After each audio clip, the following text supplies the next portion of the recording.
Board Games with Niramas. I'm Joseph and I'm here today with Racco. And he is excited because today we're going to talk about something he likes, the top 10 cooperative games that we enjoy to play together and together with friends and so on as well. Now, when I did this list, I had to think about, I didn't want it to be too similar to my top 10 solo games list that I did a year ago, because I do like to play a bunch of cooperative games solo by myself as well. A lot of these games are very suited for that. Either you can play them as a pure solo game, or you can sort of control two characters yourself, which works out very nicely in a lot of cooperative games. But some games on this list, you can't really do that. So that was what I was looking for here, finding these cooperative games that really I prefer. I might play some of these solo as well, but I prefer to play them with a friend or two, or even three, because that adds a lot to the game experience. So let's get started with my number 10. My number 10 is called Hanabi. And this is a game, as you can see here, I haven't made a video of it. That's why I have the Board Game Geek page up instead. Hanabi is just as I said, it's one of those cooperative games that you can't really solo play, because this is all about the interaction between the players and how the players try to communicate with each other, but it's very limited, which makes the game fun. When you have cards in your hand, but you have them with the, face up towards the other player, so you don't know, you're holding them in your hand, you don't know which cards you have. And the cards are in different suits, and they go, in different numbers, and what we're trying to do is to play them out in the correct order to build these suits and score points before sort of the time runs out, or it's like a firework. So every time we make a mistake, we play a card in incorrect order, then we will have to remove one of the little tokens from the firework.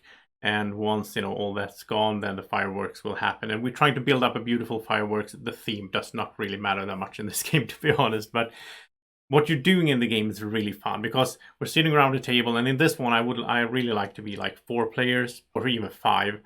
And I'm going to show you some pictures here. What you're doing is you are either playing a card out into the stack, that it's like just random. You can just play your card without looking, you're not looking at it, but you can gamble, which is dangerous, of course. Or you can give your fellow players some information. And because, you're sitting there looking at what everyone has. And what you can do then is you can tell them either what cards are of a certain color or a certain number. And only that information. And then after a while, it gets really interesting, because there's like this deduction, right? I mean, you can see when people start playing out cards on the table, you can see that the green, the greens, they are all out there. You have maybe, the 6 and the 7 on your hand and so on. You can start realizing that, well, you can see what the other have on their hand, and you can start realizing that you probably have the 6 and the 7 in your hand, because you can't see it anywhere else. I mean, that's really interesting in this game, how you have a little bit of information, and there's also a lot of interesting things, like how you don't, like this subtle information, like if people tell you a certain thing, why didn't they tell you another thing? And after a while, when you start playing this together in the same group, you get into a sort of connection when you start to see patterns on how people try to communicate, and that can also give you more information between the lines, so to speak. So really enjoy Hanabi. Now let's head to my number 9. And next up is Lord of the Rings: Journeys in Middle-earth. And this is a adventure game in Lord of the Rings, of course. Now there is a prequel sort of to this game, or a game that came out before this, Mansions of Madness 2nd edition, and I like both of those as a cooperative game, but I thought it's like this one has a little bit of an edge there. But I like both as cooperative games, and I like this as a solo game as well, and both of them as a solo game. So, but this is one of those that I like it as a solo game, but I prefer to play it with other people, because it adds to that whole experience and the theme and the adventure that you're going through and all that. And in this game, you have your character, you getting skills, playing these cards. Now, that's also one of the things I like with this one, I think a little bit better than Mansions of Madness, because in that one you roll dice. In this one it's more card hand management, which I do prefer. And you have these minis out on the map. It's kind of hard to see here actually on this video. This is quite old. This video was just when it was like before it was released. I think I did this one with some demo thingy. But anyway, it's also run by a app, so you have to have an app on a phone or a tablet or like I have on my computer, and the app, if that shows up, the app will sort of keep track of like all the health of the enemies and the time left, everything, events happening. I really like that because there's quite few components in this game. I mean, in physical form, you have the map, you have the cards, but there's a lot of room in that box, and there's expansions coming. I have one of the expansions, small one, and now a bigger one was just released. I haven't gotten that one yet, but I look forward to that. Like Gandalf shows up, and I think you can play Gandalf fighting the Balrog and all that. So that looks really cool. And I like the minis for this one. They're very nice minis. I have started to paint them. I did the basic spray painting, and I'm gonna get into some details. I'm not gonna do all the details because it would take forever. But here's the app, by the way, as you can see. So this is how it looks in the app, and it's so nice that you can you just click these. You can make choices, like you meet someone. Do you want to do this or that? And that will affect your campaign, because it is a campaign game as well. I should mention that it's a long campaign. There's a few campaigns by now, and you can like buy a new campaign in the app and start playing that one. So I like that system. It's easy for them to expand and so on, and you can also tell the app before you start playing which expansions you have, and then that will mix in there. So even if you're playing the first campaign later on, then you can still get like monsters and things coming from the expansions, which is a really cool system. So now let's head to the next one. And the next up is The Crew. And this is a video in the background here is from my first ever quick review. It's this new series of videos that I started making where I do reviews in a short time and just talk about games that are really not fitted for a playthrough, because this is a 3, I can play 2, there's a variant, but it's mainly a 3 to 5 player game. And in this one, there is, again, like in Hanabi, there's some similarities, but in this one, we're doing trick-taking, and we're trying to do that in a cooperative way. So we have a common goal that we're trying to reach. Like in this case, as you can see here, so like Draco needs to win the pink 2. And so he has to win that trick with the pink 2 in it, in order for us to complete that mission, and then we go to the next mission. It's really fun. I'm not going to talk too much about this one, because if you want to learn more about it, you can just watch the review where I go through more in detail, even though it's a quick review. But I go into more of how the game works. But I really enjoy The Crew. It's won the Kenner Spiel des Jahres for 2020. So I mean it's a brand new and hot. And there's a lot of buzz about this one, and it really just jumped into my top list right away because I just had such a good time playing this, and it's so perfect setup where you can play the game and this you can play it for 20 minutes or you can play it for 40 minutes. It's up to you, because you do one after another of these missions. So that's a really good filler. I think this will be played a lot in my gaming group up ahead. But let's head to the next cooperative game. Alright, so my number 7 is Xcom the board game.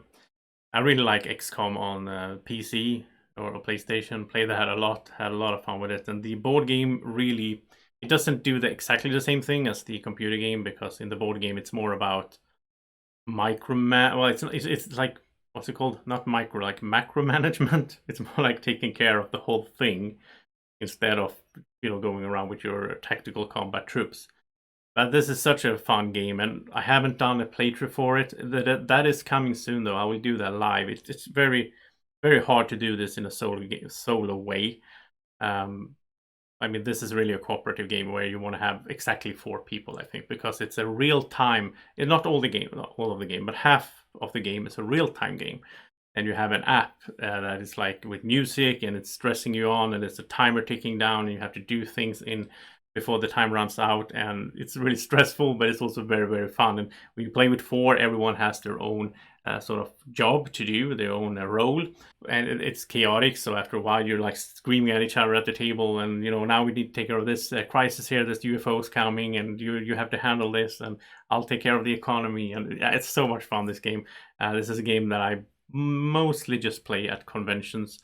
So it's been a while, but it was like, I think, late last year I played this with friends at a convention, pretty late in the evening as well, so everybody was a bit tired, but we had such a blast playing this. And especially for the, what I want this list to be is the cooperative nature of a game. This is a perfect fit for that, because this is really about cooperating with other people.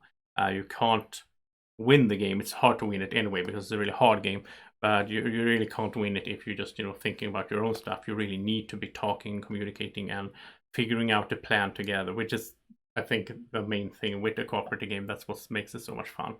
So really enjoy Xcom, the board game, and stay tuned to the channel, because there will be a live stream soon, or you can watch that afterwards as well, but there will be a playthrough video of this one. Then we have a really loved and well-known and high-ranked game called Pandemic Legacy.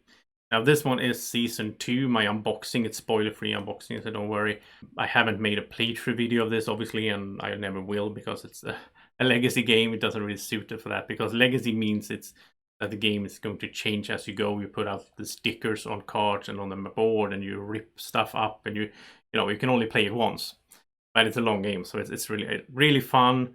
I haven't played Season 1, sadly, but at the time that Season 1 came out and everybody was talking about it, I didn't have a steady gaming group that I could play a legacy game with. So what I did was I watched the Dice Tower, the YouTube channel, when they played through the whole thing. I watched that, and even watching that was an experience. Just even if I wasn't playing myself. And then I played Season 2 with friends, and I had such a good time with this one. It's it's a story evolving. There's the board changing, opening these boxes. I love that in legacy games. You open boxes and it's like, oh, there's new stuff in here. There's new thingies we can use, and there's new rules. So the rules goes on as you play. And I really here put out Pandemic Legacy on this spot on the list, because I'm not a big fan of normal Pandemic.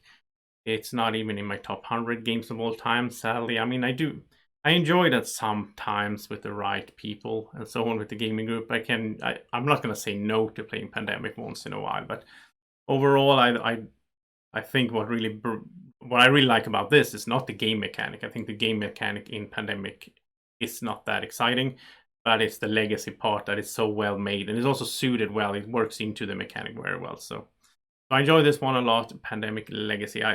Pandemic Legacy Season 3 is coming, but it's not called Season 3. It's Pandemic Legacy Season 0. So it's like a prequel to the first one, which sounds really weird, but also very fun. I look forward to that, playing that one with friends after the whole real pandemic crisis is over, so I can get back to playing with my friends. Let's head to the next one. Okay, so next up we have This War of Mine. And this is a really cool cooperative game. I really like how they made this. It's very special in the sense of a cooperative game. Now, this is my unboxing video because I still haven't made a playthrough for this. I will at some point, but it's been hard to do because it's not your average board game where you can just play. It's sort of like, it's not a campaign, but there are campaigns in the game as well, scenarios, but still it will take me, I think, 5-6 hours, something like that, to do a full playthrough of this. Not to do it, to actually, the actual playtime would be that. If I make it far, I might not make it that far. It's a really hard game, but it's a very long game. So, and it has like a save system. So when you play this, I play this with friends, you can play it for like 3 hours, and then we saved the game and packed everything up. And then it was very easy to just unpack it, start playing again. And in this one, it's a very serious theme. You're trying to survive in a civil war as a civilian in this house, and trying to get food and medicine and so on. There's a really dark theme, and it has some really gruesome details and so on. Like, you can set it a little bit. So it's one of those games I wouldn't recommend you to play this with your kids. And if you are playing it with, people that don't want to have that really nasty stuff in there, you can. The game helps you out, tells you how to just remove some, not cards, but like some outcomes. Because a main part of the game, and why I love the game so much, is because there's like a choose your own adventure style. So you have this worker placement aspect on the board, and you have some decisions and pushing your luck and so on. But the main attractive part for me that makes the game really good is that end up in different situations where you're going to read in the book, or in my case, there's also an app, so I use the app when I play this, and then you have like a number you type in, and you get into a situation, a little bit of story, and then you get your choice. So do you want to help someone out, or do you want to ignore them, and all that? And a lot of times in this game as well, it's not that obvious. Like, which choice should I go for? Even if you go for the morale side of things, or the good ethical choice, you might not get any rewards. So it's really interesting. There's a lot of depth in this game. Really good depth in the theme and in how you experience the game. So I really enjoy this War of Mine, and there will be at some point coming a playthrough on the channel. And my number 4 is Legendary Encounters, and this, as you can see here, is the Alien game. This is like a series of games. They are separated. They're different games, but they build on the same engine of Legendary Encounters system, which is how it works. And they are like the Alien game, which is my favorite. That's why it's up here. I did videos for all of them, but this one is it's like the movies. So you start off by playing Alien, and then Aliens, and so on. And the same goes for the Predator one, where there's the Predator movies, and there's the X-File, which I really like as well, and the Firefly, which is also very cool. And they all have different mechanics in the game that sort of suits the theme. So in the Alien one, you can get a chest burster that will instantly, it's like a face hugger, and then it will become a chest burster in your deck, because it is a deck builder, by the way. And when that card comes up, it will kill you. So, and that doesn't exist, of course, in the other ones. In the Firefly one, you have like the place you're in, but in the story, but you also have your ship, and the ship could take damage, and the ship can be upgraded, and so on. So it's really nice how it's so thematic with these like characters that you recruit, because your cards are like different characters from the movie or the TV series, and so on. And yeah, I really like how this game, as you can see up here, you have something called, well, in this case it's called a complex, but where the sort of encounter cards, enemies and events and so on, they come up face down like that. And then you have to spend attack value. It's called different things. It's kind of confusing, because all these names for the things in the game are different from game to game, but you have to spend attack value.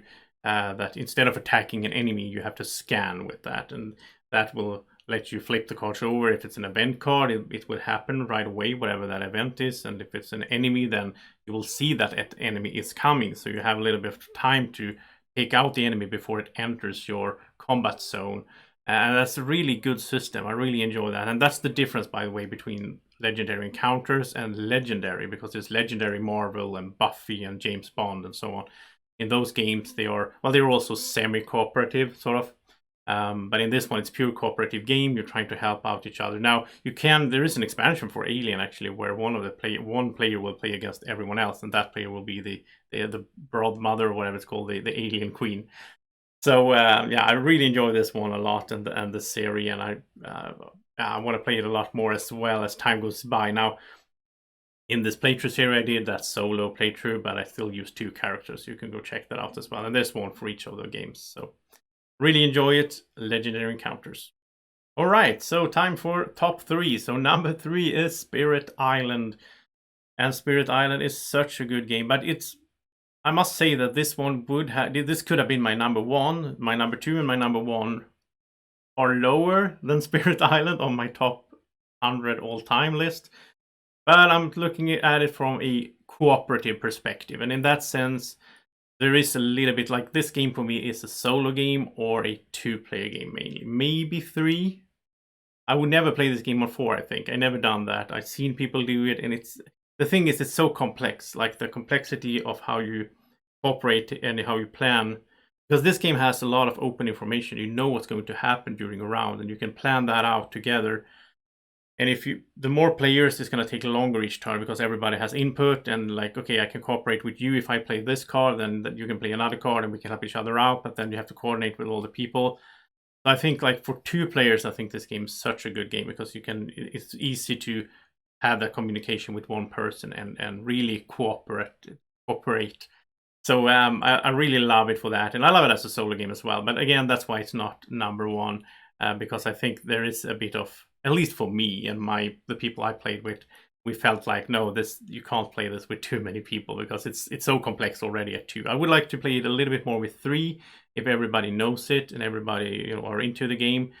That could work well. And I guess, I mean, you can play it as 4 if everybody's really good at it as well. But it's still, there's, you know, the downtime and, you know, the debating time for each round would be get a little bit crazy, I think.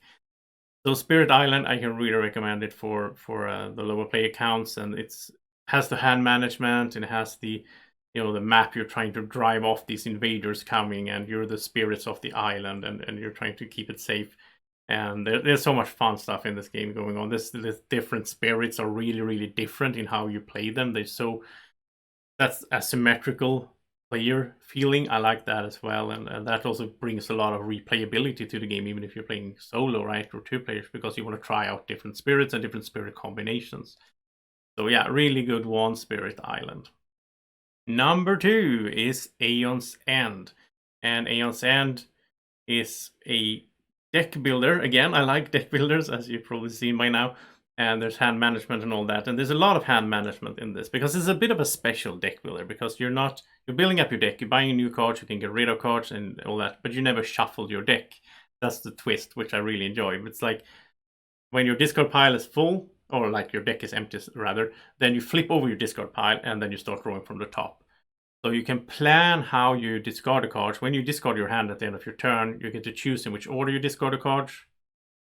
So that's really interesting. I really like that. And this game is a lot about like together fighting against a boss, and that boss has different, you know, different bosses have different, you know, special abilities or characteristics. So you're trying to find sort of how do we beat this boss, and that might be different from the other one. And the market is laid out, so it's like 9 cards out in the market that you can buy during the game, and there's a lot of variation between those cards as well.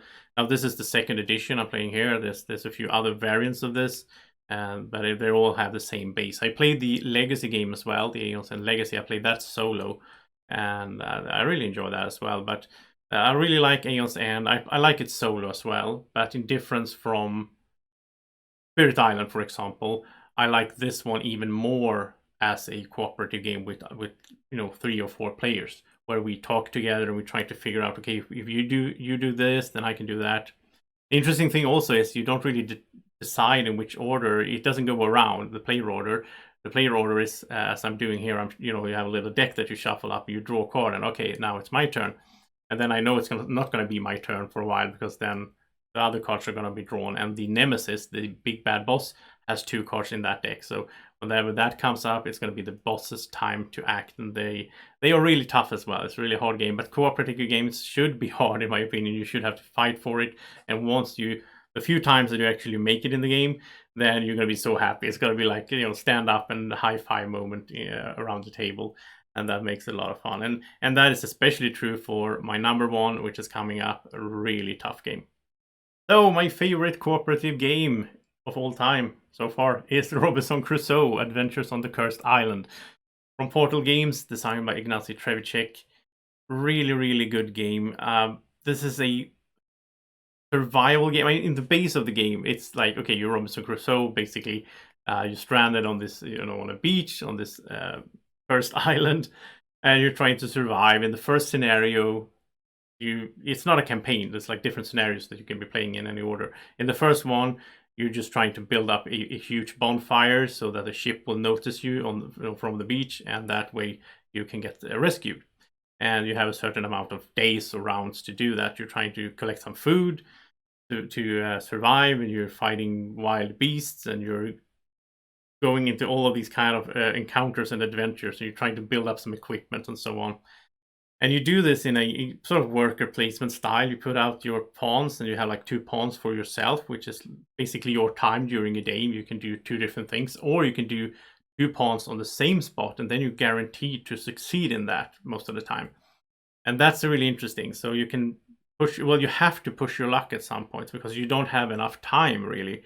So you have to go out and do a gamble. And when you just put up 1 pawn, you will have to roll some dice and see how well you made it. And you could also run into some kind of encounter or adventure, and there's decisions to be made there. Like if you find some like I'm doing here. You're holding the card like that so you don't see what is at the bottom. So I mean, you can find some timber out there or some lumber, and you could take that and you can build on your hut or your camp. But then you take the card. You're not looking at the bottom part. You take the card, you put it face down in your event deck that you draw from every round, and then it shows up later. It might show up that wood that you found was infested with termites, so it's gonna collapse and your camp will fall apart. So it's so cool. It's like, and you don't really know. There's a lot of cards in it. Well, I played this a bunch of times, but I still haven't seen all the cards, right? So there's a lot, you don't really know, is it worth it? And maybe you even know that this is a bad idea, but you know that we have to do something because it's going to be such a heavy rain coming, or snow, bad weather, that we really need that roof on our camp. So maybe we'll take the risk because we shuffle, so we don't know when that will happen in the event deck, right? So that is such a good game mechanic. I really love it in this one. I would like to see that in more games, actually, because it's like a combination of Euro planning and talking and strategizing together to try to do the best optimal move. But then there's sort of randomness and this feel of adventure as well. And there's a lot of, when we play this game in my gaming group, we have such a good time, and we're sort of laughing when everything goes bad, because this game is really, really hard. It's really tough.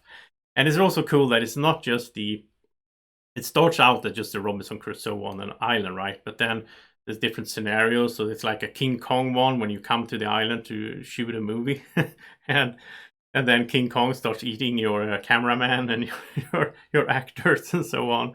And there's also 2 expansions out for this, and I haven't played neither. It's terrible to say for my favorite cooperative game, right? But I have so many games and so little time, as usual. But I will do that sooner or later. But the first one sounds really cool to me. It's Voyages of the Beagle, where we go out on like traveling with the Beagle, with Charles Darwin's ship, and we go around the world and exploring these like animals and so on, and the evolution.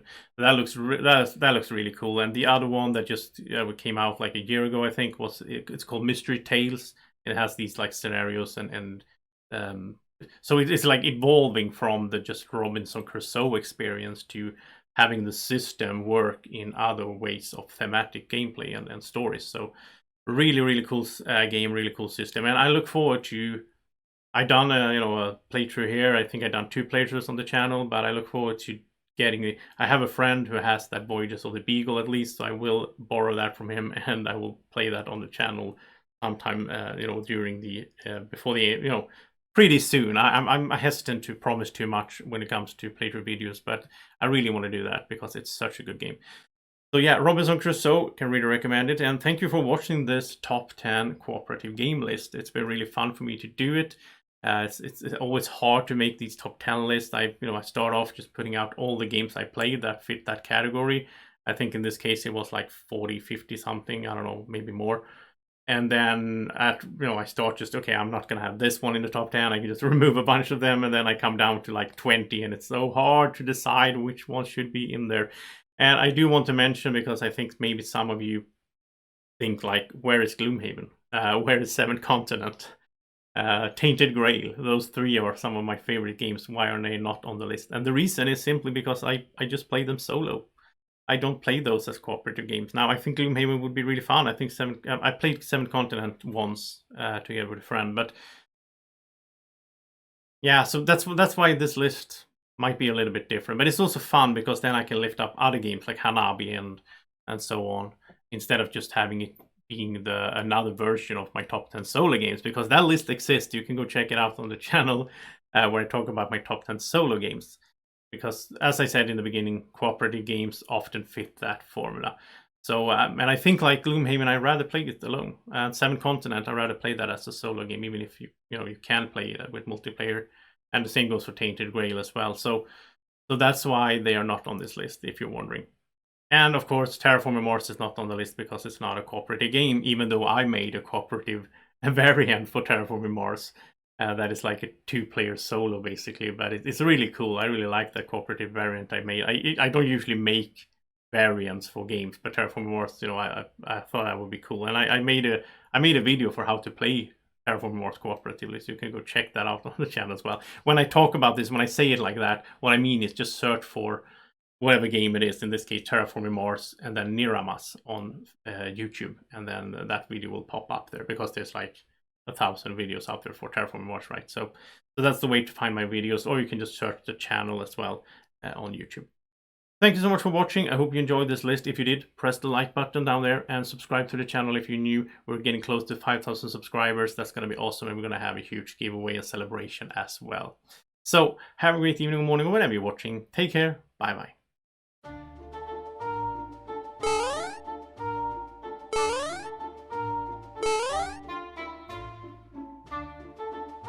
Be like Draco. Follow Board Games with Niramas on Facebook at BGW Niramas.